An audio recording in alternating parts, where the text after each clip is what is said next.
नमस्कार दोस्तों, मैं आद्या कौन बनेगा सिविल सर्वेंट के इस नए एपिसोड में आप सभी का स्वागत करती हूं। सबसे पहले यूपीएससी केबीसी के रूल्स को देख लेते हैं।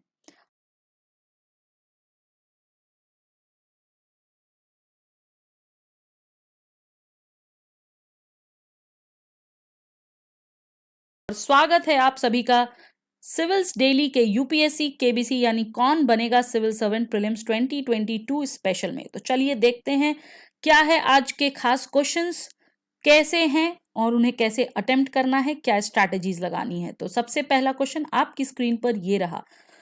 Question 1. The Desertification and Land Degradation Atlas of India was released by which of the following organizations? A. The United Nations Convention on Combating Desertification. B. Ministry of Statistics. C. Space Application Center ISRO Ahmedabad या फिर D. National Disaster Management Authority। और आपका समय शुरू होता है अब।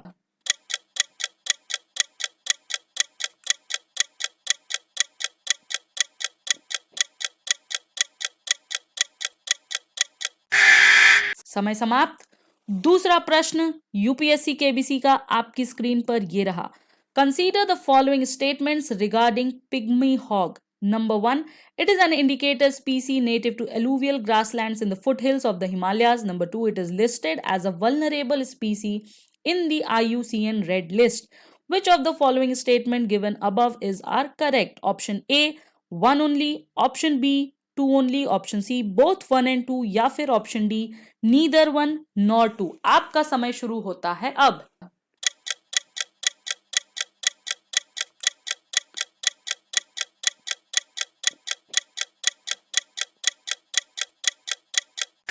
समय समाप्त।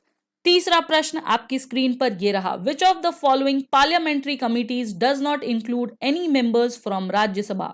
Option A public accounts committee, option B committee on environment empowerment of women, option C committee of privileges, option D estimates committee. आपका समय शुरू होता है अब।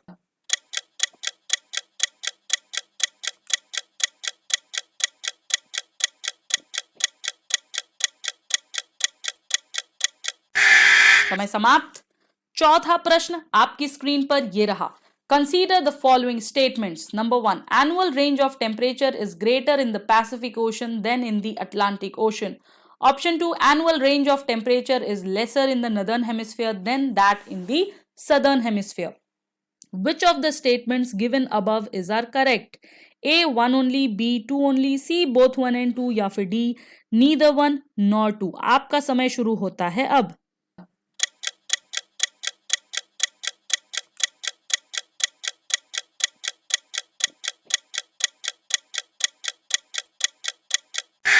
समय समाप्त।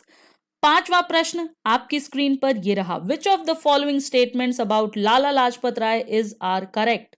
1, he was elected president of INC यानी Indian National Congress at Calcutta session. Number 2, he was also elected as the president of All India Trade Union Congress.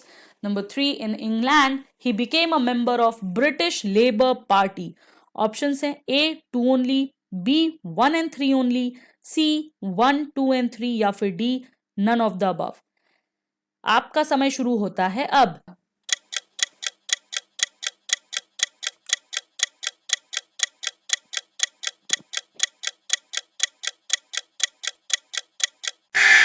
समय समाप्त। चलते हैं, देखते हैं क्या है स्ट्रैटेजीज और क्या है सॉल्यूशंस इन क्वेश्चंस के। सबसे पहला क्वेश्चन जो हमारा था वो था desertification and land degradation Atlas से रिलेटेड कि इसे कौन सी ऑर्गेनाइजेशन रिलीज करती है।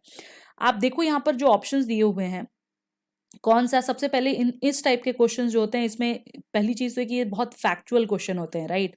तो वैसे तो हमें डायरेक्ट फैक्चुअल क्वेश्चंस मालूम होना चाहिए, बट अगर नहीं भी है तो उसके लिए फिर हम क्या कर सकते हैं, हम देख सकते हैं, हम कोरिलेट कर सकते हैं जो हमारे क्वेश्चन में नाम दिया है उसको और यहाँ पर जो ऑप्शंस अवेलेबल हैं उससे। तो देखो डिग्रेडेशन जो है वर्ड एज सच कहीं नहीं है, लेकिन एटलस वर्ड अगर हम देखें यहाँ पर तो यहां से हमें डाउट आ सकता है कि कौन करेगा। तो डिजास्टर मैनेजमेंट तो बिल्कुल भी एटलस नहीं बनाएगा, यूएनसीसीडी जो है ये भी नहीं करेगा। बचता है वो एक मिनिस्ट्री ऑफ स्टैटिस्टिक्स और दूसरा स्पेस एप्लीकेशन सेंटर इसरो। तो इसरो जो है वो ये करता है, वो एटलस से रिलेटेड काम जरूर रिलीज करता है, तो इसलिए यहां पर हम इसरो को टिक करेंगे। देखते हैं सॉल्यूशन क्या कहता है। सॉल्यूशन भी यही कह रहा है, सी Desertification and Land Degradation Atlas of India has been published by Space Application Center ISRO Ahmedabad. ये एटलस जो है ये स्टेट वाइज एरिया देता है of degraded lands for the time frame 2018 और 19 का, and it was released on the occasion of World Day to Combat Desertification and Drought observed on 17 June. चलते हैं दूसरे प्रश्न पर। दूसरा क्वेश्चन हमारा जो है पिग्मी हॉक से रिलेटेड ये था कि it is an indicator species native to alluvial grassland in the foothills of Himalayas. बिल्कुल करेक्ट है। और दूसरा जो हमारा स्टेटमेंट है वो ये कि it is listed as a vulnerable species in the IUCN list. कल भी मैंने आपको बताया था, फिर से बता रही हूं, जब भी ये लिस्ट की बात करे तो मान के चलना कि 95% टाइम ये जो है ये गलत देगा, और इसी आधार पर हम इसका आंसर लगाते हैं 1 ओनली। यहाँ पर वल्नरेबल नहीं, यहाँ पर एंडेंजर्ड स्पीसी होना चाहिए। देखते हैं ऑप्शन क्या कहता है। ऑप्शन भी यही कह रहा है, statement 1 is correct while statement 2 is incorrect, क्योंकि पिग्मी हॉक जो है ये असम में रहता है और इंडिकेटर स्पीसी भी है, बट इसको लिस्ट किया गया है एज एंडेंजर्ड स्पीसी के नाम से। ठीक है, तीसरे क्वेश्चन पर चलते हैं। तीसरा क्वेश्चन हमारा जो है वो है पार्लियामेंट्री कमेटी से रिलेटेड, कि कौन सी वो कमेटी है जिसमें कोई भी मेंबर राज्यसभा का नहीं होता है, does not include any member. तो देखो, committee of empowerment of women की बात करें तो बिल्कुल होगा इसका मेंबर। ठीक है, कमिटी ऑफ प्रिविलेजेस की बात करें तो ये भी होगा, पब्लिक अकाउंट्स कमेटी की बात करें तो यहां भी होगा, लेकिन जो एस्टिमेट कमेटी है यहां पर ये मेंबर राज्यसभा से नहीं होगा, सिर्फ और सिर्फ लोकसभा का ही मेंबर होगा। सॉल्यूशन देख लेते हैं। सॉल्यूशन भी यही कह रहा है कि राज्यसभा जो है it has no representation in the committee, these members are elected by the Lok Sabha every year from amongst its own members. ठीक है, और according to the principle of proportional representation by means of single transferable vote. Okay, next question पर चलते हैं। Question 4, ये यहां पर हमें 2 स्टेटमेंट दिए गए हैं, लेकिन देखिए कल भी मैंने आपको बताया गया था कि जब भी सिचुएशन आए कंपैरिजन की या जहां पर डुअल इंफॉर्मेशन दी हो, ठीक है, मान के हमें चलना है कि ये इंफॉर्मेशन गलत है, रॉन्ग है। ठीक है, और यहाँ पर आप देखो, यहाँ दोनों ही उसमें जो है कंपेयर किया। पहले तो यहाँ पे किया कि एनुअल रेंज ऑफ टेम्परेचर जो है वो ग्रेटर है कहाँ पर, पैसिफिक ओशन में as compared to Atlantic Ocean, और दूसरे में कंपेयर किया है कि एनुअल रेंज ऑफ टेम्परेचर जो है वो कम है इन दी northern hemisphere then in the southern hemisphere, जबकि ये जो है लेसर नहीं होना चाहिए, यहाँ पर ग्रेटर होना चाहिए।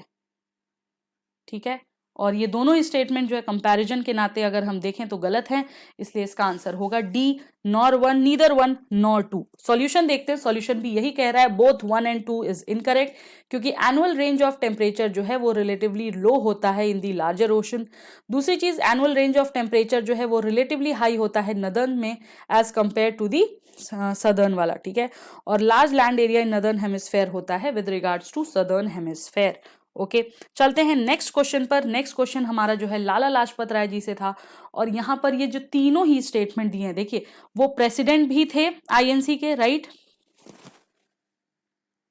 INC के प्रेसिडेंट रह चुके हैं, बिल्कुल रह चुके हैं, और ऑल इंडिया ट्रेड यूनियन के भी प्रेसिडेंट रह चुके हैं, इसके लिए तो वो बहुत फेमस भी हैं, और उसके साथ साथ he became a member of British labour party, ये भी करेक्ट है, इसलिए इस केस में आंसर होना चाहिए हमारा 1 2 3 ऑल।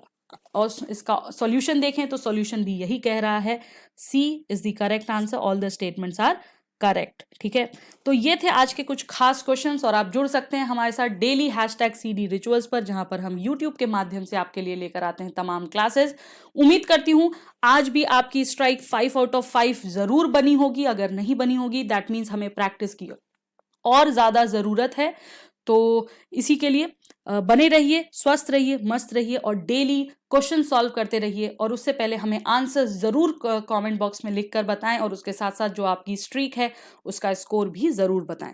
ठीक है, तो चलिए इसी के साथ मैं अलविदा लेती हूं आज के लिए। नमस्कार, धन्यवाद, जय हिंद, जय भारत।